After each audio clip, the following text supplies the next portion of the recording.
Boa noite, eu tô por aqui, sim. O bigode tá para baixo hoje? Eu aparei o bigode hoje, então ele tá crescendo novamente. Não tá para baixo, não. Então, Chegou fica minha à vez? vontade agora. Chegou a sua vez. Eu queria começar, né, a fala agradecendo a oportunidade de falar para todo mundo. Sempre dá nervoso, um certo desespero, mas a gente acaba aprendendo com a opinião de todos. Hoje tá bem filosófico. Aqui as conversas, é tanta coisa que eu até me perdi nos comentários. Então, só para fazer um gancho aqui com a apresentação do Fernando, uma certa vez eu levei aí para o GPMI, quando estávamos presencialmente, uma série de cartas com perguntas, né, de diversos assuntos. E há 15 dias atrás, quando o Fernando começou a apresentação dele, eu lembrei dessas cartas. Eu queria mostrar algumas para vocês, que isso tem a ver exatamente com a rotação mental e a questão do 2D e do 3D. Tá em inglês porque eu achei num site pesquisando quebra-cabeça matemático. Essa aqui, se você dá um print na tela aí para pensar depois, é uma habilidade de rotação mental, pelo menos acredito eu. O Fernando pode me corrigir se eu estiver errado. Uma rotação mental em 2D, onde você tem que achar um padrão no meio dessa bagunça aqui. E aí, tem algumas outras cartas que elas são, digamos, mais difíceis, né? Essa daqui, ela tem cubos desenhados, e apesar de ser uma representação no plano de algo tridimensional, não dá para confundir, né? É bem desenhado. O que eu acho que confundiria algumas pessoas seria aqui, ó. Vamos ver se eu encontro. Aqui, ó, esse cubinho, tá vendo? Não dá para saber se ele está na frente ou atrás, mas com um pouquinho de análise é possível saber. Eu falei tudo isso para chegar aqui, ó, nessa carta que corrobora com assuntos que já foram conversados aqui, onde tem uma representação bidimensional de algo que é tridimensional. E aí gera uma certa confusão. Alguns podem até pensar no triângulo de Penrose ou algo parecido. Mas a ideia aqui é planificar, montar o cubo mentalmente, e acredito eu que tem a ver com a rotação mental, essa habilidade tão importante aí para o design. E ainda no gancho do Fernando, né, ele falou da estatística, e a estatística é um assunto que eu trouxe aqui para conversar com vocês hoje. Foi um assunto que eu me debrucei bastante durante o mestrado, né, eu fiz mestrado em educação, matemática, em especial em termos e conceitos da estatística, né, a inferência, tá um ventinho gostoso aqui, e em particular a inferência para ensino básico, ensino fundamental e até mesmo infantil. E muito do que foi falado aqui, eu já tinha percebido, né, e constatado, e depois pude reconfirmar durante a minha prática, que é a questão da estatística ser um desafio, tem aquela questão das ciências humanas, do que é qualitativo, do que é quantitativo, e muito dos problemas, né, que permeiam assim, a educação estatística tem raízes na maneira de se ensinar e desenvolver os conceitos matemáticos, visto que a matemática é uma ferramenta, se não for a mais importante, que a estatística usa. Então, os problemas de um professor que tenta ensinar conceitos estatísticos é o mesmo do que ensina matemática. É um cenário com muitos estudantes que têm aquele olhar técnico, formal, aquele olhar instrumental, embasado em fórmulas, procedimentos, algoritmos, e pouco, né, sobre os conceitos, as ideias.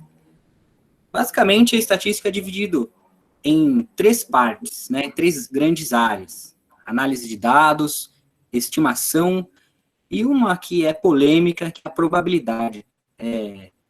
Parece que há uma disputa entre a matemática e a estatística para dizer o que é probabilidade, né? Mas, enfim, é uma área que a probabilidade é um assunto que está presente nas duas, né, nas duas áreas, digamos assim.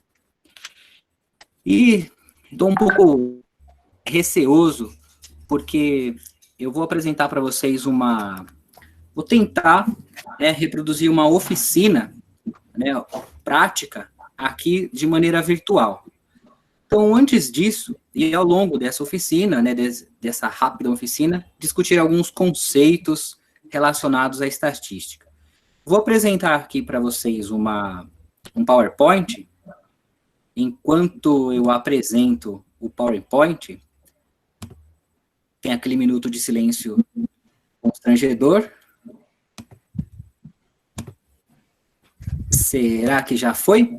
Vocês estão vendo aí? Ainda não. Tá. A ideia é a oficina de captura e recaptura. Eu gostaria de saber se muitas pessoas já conhecem essa maneira de oficina, essa técnica estatística, na técnica de captura e recaptura. O pessoal conhece? Já ouviu falar? Podem participar. Está cortando um pouco a sua voz, Apolo. Você pode repetir? Ficou cortando um pouco.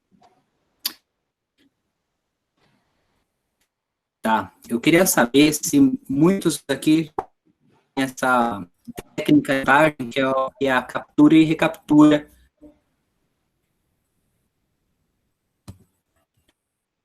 Bom, falando ainda, a apresentação já deu certo? Deu. Ok. Então, aí, quantos peixes tem no lago? Vocês estão vendo esse slide? Muito bem. Estamos. Eu não estou vendo vocês, pessoal. Desculpa. A minha apresentação deu certo? Obrigado. Então, a ideia é desenvolver aqui... Tá, deu certo, sim. Obrigado. Ela é utilizada para estimar populações dinâmicas no sentido de indivíduos que circulam, né? Então, algumas populações, elas não são fixas, como, por exemplo, os peixes de um lago, né? Como, por exemplo, moradores de rua que estão num lugar, ou estão em outro, e é difícil contá-los, né, sem misturar, sem perder as quantidades. Esse tipo de técnica de contagem já é bastante antiga, né? A marcação, né, a captura, marcação e recaptura, ela é do século XVIII e foi utilizada, né, pela primeira vez para estimar a população da uma história muito interessante, porque a relação dele com os jogos e com a probabilidade aproximou a produção científica, a produção dele, da estatística, e a estatística utiliza muito, né, do que o Laplace fundamentou. Além do Laplace, outras pessoas também utilizaram essa marcação, né, esse método de captura e recaptura, para estimar peixes no Mar Báltico, que era uma atividade econômica muito forte naquela época na Dinamarca, e o que consolidou mesmo esse método foi o Lincoln contando passos selvagens na América do Norte. Aqui tem alguns exemplos da contagem de animais silvestres. É importante que a marcação dos animais ou dos indivíduos da população que se deseja contar sejam neutras e não influenciem na vida dos animais, nem tampouco na recaptura desses animais. Então, temos aqui 3 exemplos. Anilhas na nadadeira de uma tartaruga, né, uma tinta especial aqui na barriga de um sapo e um colar, né?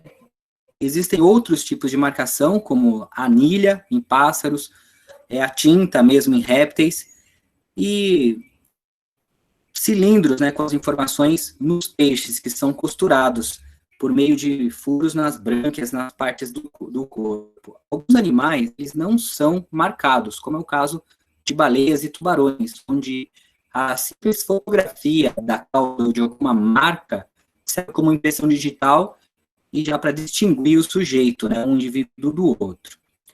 Aqui exemplos de marcação mais modernos, utilizados em animais que são vendidos legalmente, né, com autorização do IBAMA.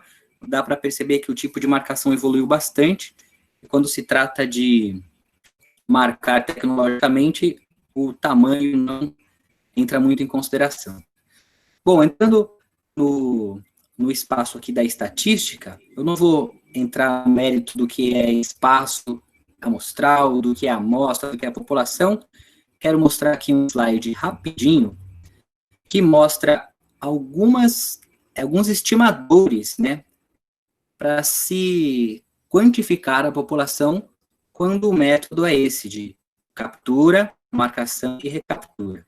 Para que esse método funcione, né, para que tenha uma confiabilidade estatística, é necessário que cada indivíduo tenha a mesma probabilidade de ser capturado, né, para que isso altere na contagem da população. Como eu já disse, a marcação não pode prejudicar o animal, nem influenciar a probabilidade de captura desse animal.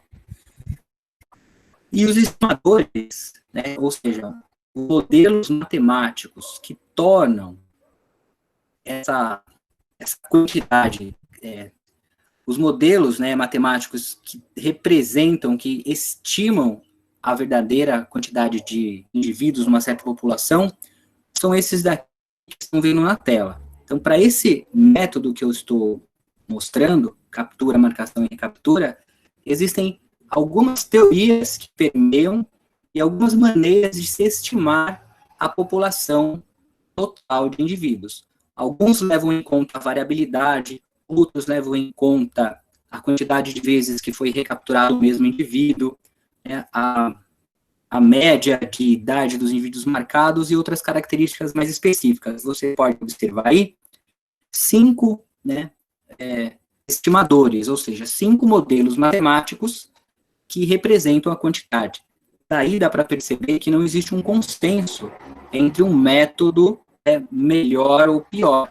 Existem situações onde é melhor pensar e seguir um certo método, e outras situações onde é melhor pensar e seguir de acordo com outro método. O que eu vou mostrar para vocês é esse primeiro, o de Lincoln-Petersen, né? E para isso eu vou utilizar aqui uma oficina à distância. Vamos ver se funciona isso daí.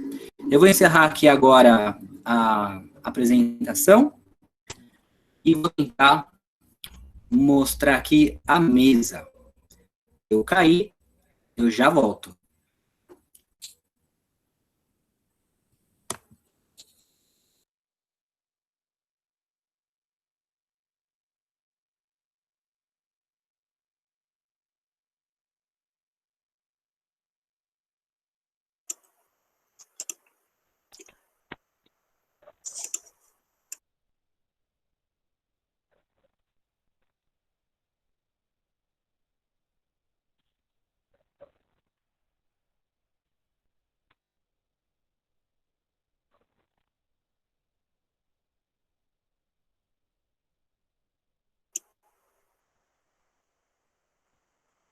Parece que o Apolo deixou preparado. Deixei preparado aqui, mas não dá muito certo, né? Vocês perceberam. Bom, aqui eu tenho e essa mesa, ela vai representar o nosso mar, né? Aqui seria o nosso mar e os nossos peixes podem ser representados por diversos objetos. Eu já fiz com feijão marrom e feijão preto e aqui eu vou usar, porque é um material que eu já tenho faz um bom tempo, são colheres de café. Dá para perceber que tem bastante aqui. Esse saco cheio de colheres, né, cheio de peixes, ele é provavelmente trazido dessa maneira, porque eu já apliquei essa atividade em algumas salas de pessoas mais espertas e E a resposta foi influenciada pela suposição de que na quantidade de colheres que eu tinha trazido, né, na quantidade de peixes, a suposição era que eu comprei um pacote com um número redondo de colheres. Então, alguns alunos mais espertos davam palpites 100, 200, 500, 400, imaginando um pacote fechado. Para evitar esse viés, eu vou pegar uma quantidade de peixes aqui, que eu também não sei qual é, e vou colocar aqui nesse lado. E vou pedir para vocês, agora, aí, tentarem estimar. Vou pôr mais um pouquinho aqui, ó, tem pouco peixe nesse oceano. Aê! Peixes em um oceano. Então, eu gostaria que vocês, é importante a partir estimassem, desse um chute, né, de quantos peixes tem nesse mar, né? Participando pelo chat, porque as informações que vocês acrescentarem, digitarem no chat, vão ser usadas para dar continuidade aqui à nossa atividade. É uma adaptação que eu estou fazendo, né, para a aula aqui à distância, né, para esse momento à distância, mas se fosse presencialmente, eu anotaria na lousa todos os dados, cuidadosamente com o nome de cada aluno, porque eles tendem a esquecer, né, quando erram, e quando tem uma resposta correta, sempre tem vários outros para essa resposta correta. Estou vendo aqui que tem números bem diversos daí. E eu preciso também de que alguma pessoa aí, de boa vontade, para não tomar muito tempo, foi um assunto aqui que me deixou de orelha aberta. Para não gastar muito tempo, eu vou pedir para algum voluntário calcular a média de todos os palpites que aparecerão aí no chat, né? E guardar essa informação aí, por favor. Bom, então, depois que os palpites foram dados, nós vamos agora estimar quantos peixes tem. Então, para pescar, né, para coletar os peixes desse lago, eu preciso de uma rede, né? Se eu observar que a minha rede aqui, em forma de octógono, essa rede só tem aqui no GTMI, hein? Em forma de octógono. Então, essa rede, quando lançada ao mar, ela coleta os peixes. Mas observe, né, que em cada região onde eu lanço essa rede, eu não tenho a mesma situação, eu não tenho a mesma quantidade de peixes que em determinada região anterior. Não é uma distribuição homogênea, né? É uma distribuição que varia. A atividade é o principal assunto que eu gostaria de conversar durante essa atividade aqui. Bom, vou jogar minha rede e vou pescar os peixes. Então, os peixes que caem dentro da rede, eles são pescados. Se fosse uma atividade presencial, eu pediria que cada um dos participantes, né, pescasse um peixe. Né, de carteira em carteira, ou eles se levantariam, e cada um deles pescaria um peixe. Para que a participação, né, o envolvimento fosse maior. Aqui já tem uma questão, né? Alguns peixes, eles estão na borda. O que eu faço com esses peixes? Eles são incluídos na minha contagem? Eles são excluídos da minha contagem? Qual é o critério a ser escolhido? Caiu na peixe, bateu na borda, entra, bateu na borda, sai. Então, esse critério já influencia na contagem. E a análise, né, das consequências disso devem ser conversadas e discutidas com a sala. Pesquei aqui uma certa quantidade de peixe. Eu deveria contar, né? Deveria contar a quantidade de peixes que tem aqui marcar cada um deles. Por exemplo, esse peixe, eu vou marcar, né, fazer uma marca que não altere a probabilidade dele ser pego, captado, nem altere a probabilidade dele se misturar aqui. Então, marquei um peixe, né, pego outro peixe, marco todos os peixes. Mais uma vez, né, se fosse uma atividade presencial, eu pediria que cada aluno fizesse uma marca, né? Ou a caneta, ou colocasse um adesivo, para que houvesse uma maior, né, um maior engajamento, um maior envolvimento dos alunos. Então, para agilizar aqui o nosso processo, eu vou tirar esses peixes. Vamos supor, né, que são... Peraí. Estou contando aqui. Eu vou deixar esses aqui só para não serem enviesadas e os palpites derem certo. São 30 peixes que foram retirados daqui. Então eu vou acrescentar 30 peixes marcados. Eu tirei 30, acrescentei 30. Né? Isso, uma prática real, deveria ser feito com mais cuidado, né, para não perder a confiabilidade aqui no processo. Então, a quantidade de alunos alterou e agora eu tenho peixes marcados.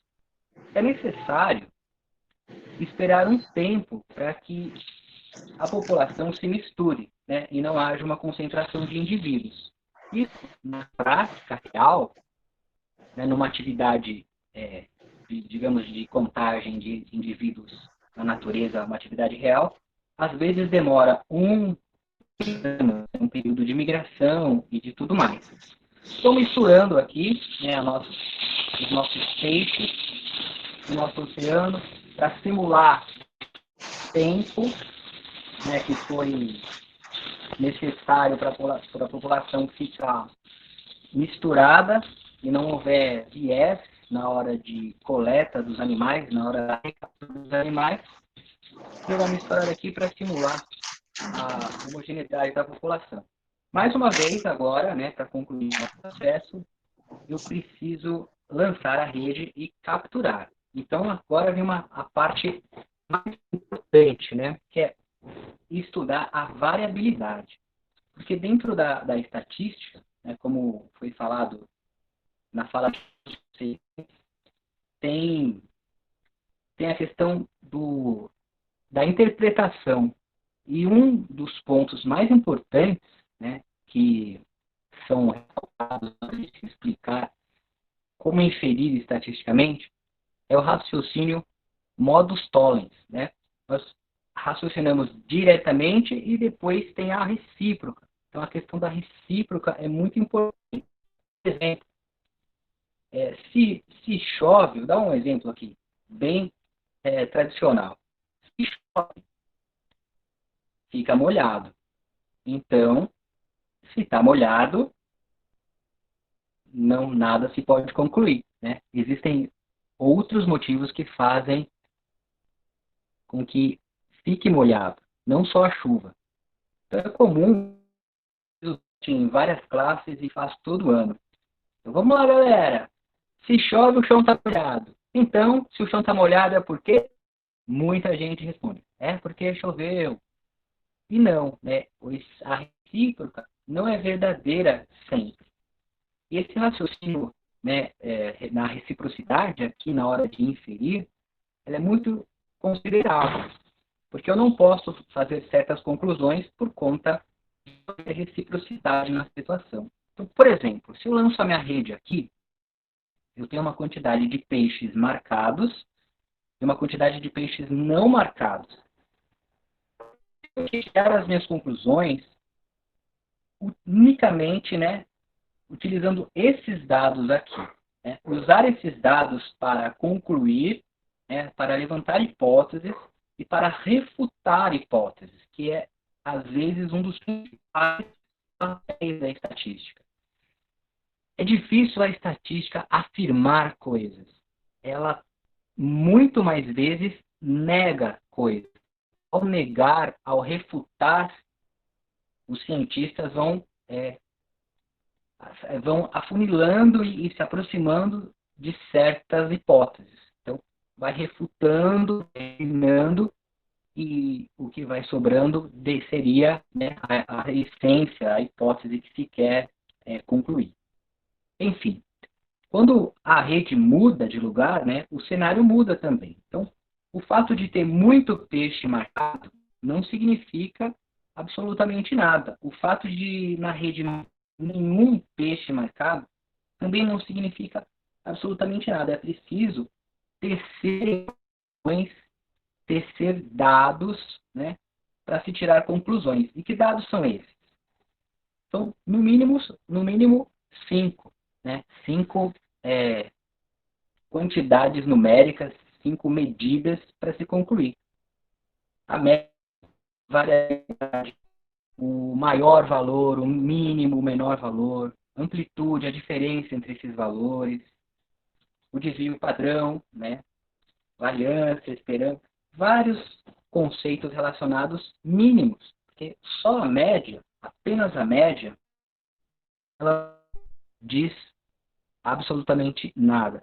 E estatisticamente falando, né? Para se fazer uma afirmação com base estatística, com validação da estatística, é preciso, além de algumas hipóteses, no mínimo essas 5 medidas descritivas aí. Bom, então vamos jogar a nossa rede em algum lugar aqui. Alguém tem alguma sugestão? Eu quero ser aleatório. Pronto, foi aqui.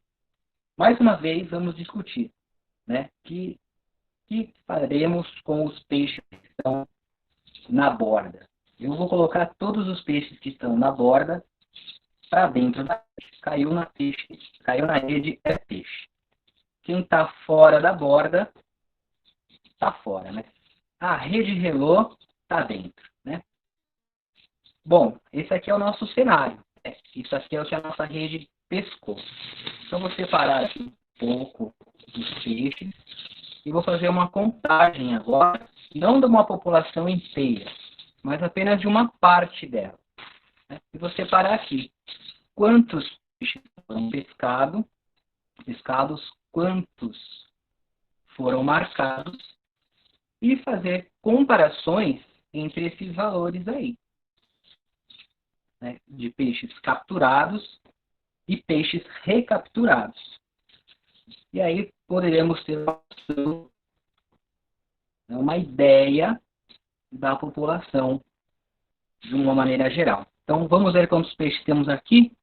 1, 2, 3, 4, 5, 6, 7, 8, 9, 10, 11, 12, 13, 14. São 28 peixes, eu peguei a correspondência aqui. 28 peixes, dos quais 1, 2, 3, 4, 5, 6, 7, 8 estão marcados. Então, são 28 peixes, dos quais 8 estão marcados. Bom, então agora a nossa estimativa, né? Eu tenho a minha luzinha aqui de velha de guerra, que eu dou aula com ela todos os dias, mais ou menos esse formato que vocês estão vendo.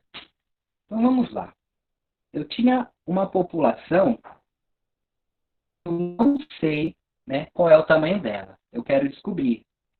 Dessa população, eu capturei 30 peixes e marquei 30 peixes. Na minha amostra, né, eu tinha 28 peixes, dos quais 8 estavam marcados. E aí, tenta-se estabelecer uma relação, né, uma equivalência, que não é matemática, mas é estatística, porque leva em conta a incerteza e a variabilidade. Eu vou colocar aqui, né, com muito receio, vou colocar esse sinal de igual, né, para fazer essa estimativa. Há muito o que se falar aqui, ó, sobre a aplicação, né, sobre a utilização dessa igualdade, porque a igualdade, ela está, assim, com o tempo, né, em termos de filosofia. E aí, dá para se comparar de várias maneiras. Essa estrutura, pelo que eu já andei experimentando, isso que eu fiz até agora tem uma aplicação, né, ela pode ser aplicada precocemente. No passado, tive uma experiência no ensino fundamental 1 e fiz essa oficina com crianças de quarto e quinto ano simultaneamente. Um projeto da escola onde eu trabalho, da matemática, onde eram atividades mais práticas, né, relacionadas principalmente com o laboratório.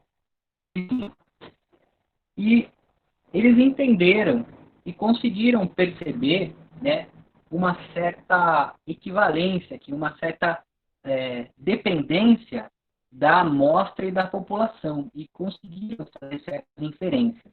Claro que não foi discutido muito sobre a técnica matemática, sobre o que é estimador, né, foi simplesmente um primeiro contato onde as palavras e os conceitos foram sendo, né, citados e trabalhados bem discretamente, como a variabilidade, a diferença, né, as possibilidades.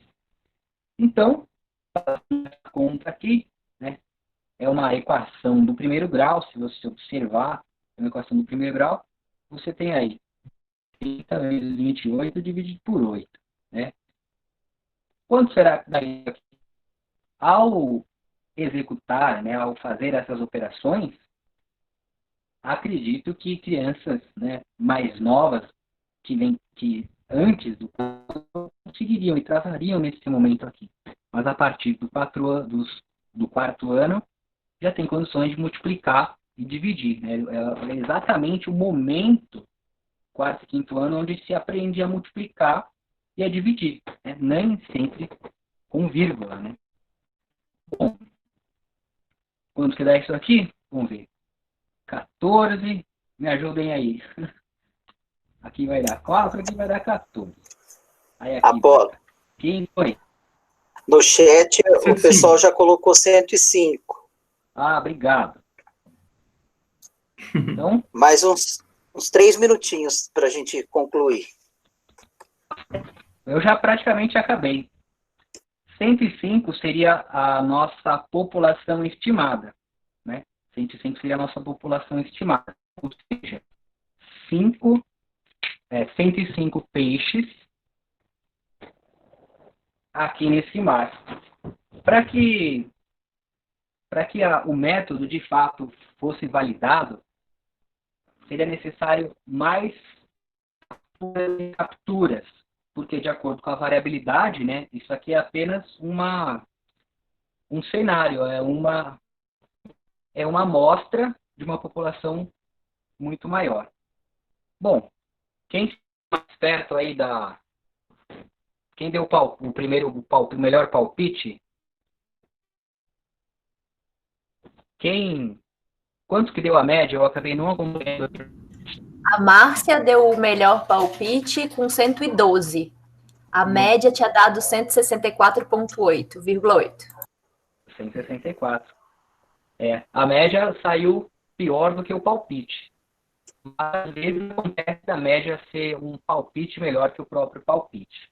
Né? Bom, o que eu gostaria de trazer, né, para vocês é essa atividade adaptada, onde eu fiz praticamente tudo, inclusive as contas, né, quer dizer, parcialmente. No presencial, ela é melhor, sem dúvida, como tudo, né? No presencial ela é melhor. E eu acho que eu acabo por aqui. É isso, o tempo acabou, né? 3 minutos já foi. E aqui, então, as minhas considerações sobre a estatística e a variabilidade aqui. Agradeço vocês, deixa eu mudar aqui a minha câmera. Eu agradeço aí a vocês por me ouvirem. Muito obrigado. E agora, né, se alguém tiver alguma pergunta, eu não acompanhei no chat, alguma consideração, algum complemento, claro, por favor.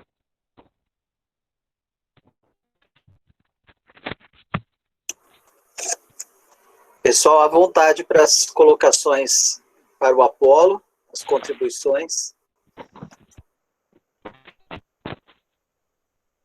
Apolo sempre muito visual, manipulativo, né? Sempre com os equipamentos, as estratégias aí que faz a gente, mesmo sem manipular, sem pôr a mão na massa, a gente consegue ter a ideia do que está acontecendo, né? É como se a gente tivesse mesmo com essas colherinhas de café na mão.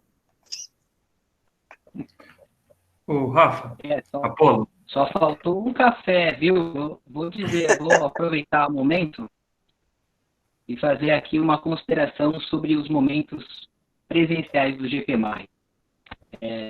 Eu sinto muita falta, principalmente do café, porque ao redor ali daquela mesinha do café, muita coisa acontecia. Esse modelo remoto apesar das ricas discussões e considerações, acontece muito monólogo. E lá nas reuniões presenciais, às vezes pegava fogo, as coisas pegavam fogo e eram vários grupinhos discutindo a mesma coisa e depois a atenção voltava, centralizava. Era uma coisa incrível mesmo. Então, pena que não tem um café, só tem as colherinhas. Apolo, eu queria aproveitar o momento para parabenizar a sua apresentação, que foi muito boa, muito criativa. Eu acho que a gente sempre aprende, né, em como se fazer uma boa apresentação, em que envolva as pessoas. Tem as desvantagens, muitas desvantagens de estar ausente, mas tem a vantagem, por exemplo, de ter o Lauro, o Ricardo em São Paulo. Enfim, eu sinto a falta do café, que professor que não gosta de café tem algum problema, né? Ainda mais com regado a bons amigos, né, como vocês. Mas parabéns pela apresentação. Eu acho que essa ideia de estimativa é super importante. Estimar é dar um palpite, né? Essa noção de proximidade, de quantidade é muito importante para fazer escolhas na vida, para decidir sobre várias coisas na vida, né? E ter noção, né? A noção de tamanho, de quantidade. Porque a pessoa pode chutar ali e falar: eu errei, eu fui digitar 140, eu digitei 1.400. Acho que o senhor falou, acho que o Rodrigo bebeu o gás, ficou louco lá, né? 1.400 peixes naquele espaço, não é possível. Depois eu tinha visto, mas em média ali, né, a gente chutou, deu um palpite, o que você falou, o palpite foi mais forte do que a média, né? Sim. Pessoa que chutou. Então, de vez em quando a gente entende, a gente trabalha com estatística no ensino médio, são as noções básicas, né, de desvio padrão, média, mediana, moda, essas coisas. E aí a gente pensa e fala para a criança assim, olha, para o adolescente, tem 30 pessoas aqui com uma idade de 18 anos. Entra uma pessoa com idade de 70. A média muda? Então, a média reflete, né, a importância das medidas de interesse central. Então, eu acho fundamental. E esse experimento que você fez, ele é muito bom para se aplicar na sala e para trabalhar essa ideia estimativa. Então, parabéns, viu? Obrigado, Rodrigo. Muito legal, Apolo. Posso falar? Claro. Eu conhecia o experimento do M3. Não sei se você já viu quantos peixes há no lago. Eu mandei aí no chat. Olha, eu conheço o M3, conheço alguns experimentos de lá. E esse do quantos peixes há no lago, eu diria que ele é um experimento estatístico tradicional, né? Muitos professores utilizam. Eu retirei aqui desse livrinho, ó, muito bacana, que é Estatística para Todos, lá do Parem, do IME, que eu tenho aqui há uns 10 anos, desde o finalzinho da minha graduação. Então eu tirei esse problema daqui e acredito que vieram da mesma fonte. E aí, só para confirmar, o que você sugere que seja a continuação, né? Porque, como você falou, essa foi só uma primeira estimativa, é que a partir da primeira você tem uma estimativa da proporção de peixes do lago que estão pintados, né? E você pode usar isso para fazer interação de novas pescagens, né? E ir melhorando o seu valor, certo? Certo. Existem daí dois caminhos. Quando você recaptura, solta tem a primeira captura, os peixes são soltos. E nenhum novo peixe é marcado. Aí tem uma segunda recaptura. É contado os peixes marcados e soltos novamente, sem nenhuma nova marcação. Aí tá. E existem outros caminhos, né, para aperfeiçoar a técnica, que são os mais utilizados, de cada animal capturado ser marcado, né, ou remarcado caso ele seja marcado já. Então, pode ser que você pegue, capture um indivíduo 2 vezes e alguns indivíduos ainda 0 vezes. Uhum. Entendi. Então, existem desdobramentos desse problema de acordo com o tipo de população. Mas é por aí. Ah, legal. Bem bacana. E aí, esse que você está falando é o do primeiro, né? Daquele primeiro modelo que você mostrou das equações, né? Sim, é o primeiro mais simples de todo, que não leva em conta a variabilidade. Ele é pouco aplicado porque leva em conta só a proporção, né, de indivíduos, e supõe que a proporção de indivíduos marcados na amostra é igual à proporção na população, uma suposição inicial válida, mas ela não é válida para se concluir nada, é só um começo da brincadeira. Legal. Mas aí depois eu queria que você continuasse, porque eu acho que o meu palpite está mais certo, tá? Só. Tá bom. Assim, e para continuar, né, e no final, contar de fato, contar todas, eu posso contar aqui, ou enquanto alguma coisa acontece que eu vou contando e depois compartilho no chat para termos certeza de quanto que é a população e não de quanto é a população estimada.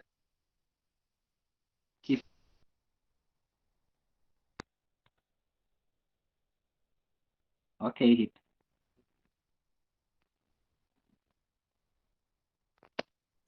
Opa, parabéns aí, Apolo. Sabe o que eu queria te falar?